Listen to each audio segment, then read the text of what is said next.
एक समय की बात है।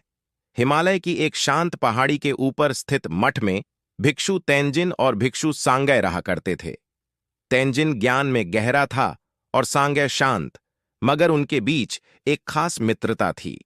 दोनों ही जीवन के गूढ़ रहस्यों पर चर्चा किया करते थे, लेकिन उनके भीतर भी ऐसे विचार उठते थे जो उन्हें परेशान करते थे।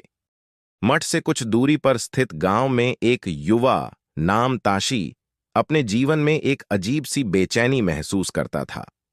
वह हमेशा एक अज्ञात दिशा की ओर खींचता था, लेकिन उसे नहीं पता था कि वह क्या है। एक दिन उसकी बेचैनी उसे मठ की ओर ले आई, जहां तेंजिन और सांगय ने उसका स्वागत किया। तेंजिन और सांगय ने ताशी की बेचैनी को समझा और उसे जीवन के गूढ़ रहस्यों की ओर मार्गदर्शन देना शुरू किया। ताशी को उन्होंने धैर्य, ध्यान और आत्म जागरण की शिक्षा दी। लेकिन जैसे जैसे ताशी गहराई में उतरने लगा, उसे अपने मन में कुछ गंदे विचार महसूस होने लगे, जिनसे वह घबराने लगा। ताशी ने तेंजिन और सांगय से अपने विचारों के बारे में बात की। तेंजिन ने उसे समझाया कि ये विचार स्वाभाविक हैं और मन की शुद्धि की प्रक्रिया का एक हिस्सा है। सांगय ने उसे ध्यान और आत्मनिरीक्षण के माध्यम से इन विचारों से मुक्त होने का मार्ग दिखाया। ताशी ने ध्यान में गहराई से उतरने की कोशिश की, लेकिन उसके मन में गंदे विचार बार बार आते रहे। उसने मठ छोड़ने का विचार किया, लेकिन सांगय ने उसे बताया कि भागना समाधान नहीं है। ताशी ने फिर से ध्यान में डूबकर अपने विचारों का सामना करने का निश्चय किया। एक रात ध्यान के दौरान ताशी ने अपने मन के गंदे विचारों का सामना किया।